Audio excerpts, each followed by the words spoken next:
Ar norėtumėte sukurti savo parduotuvę su smartikle, įskaitant mokėjimų apdorojimą ir sąskaitų faktūrų išrašymą?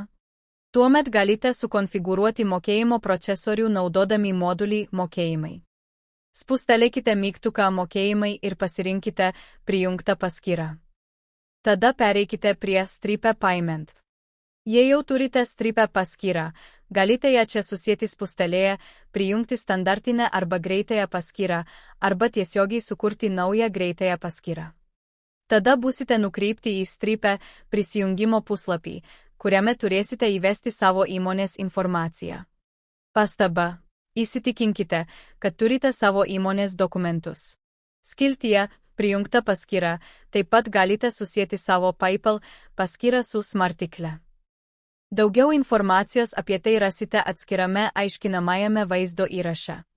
Kai Stripe paskyra ir arba PayPal bus aktyvuota, spustelėkite Payment Methods mokėjimo būdai, kad aktyvuotumėte arba deaktyvuotumėte norimus mokėjimo būdus.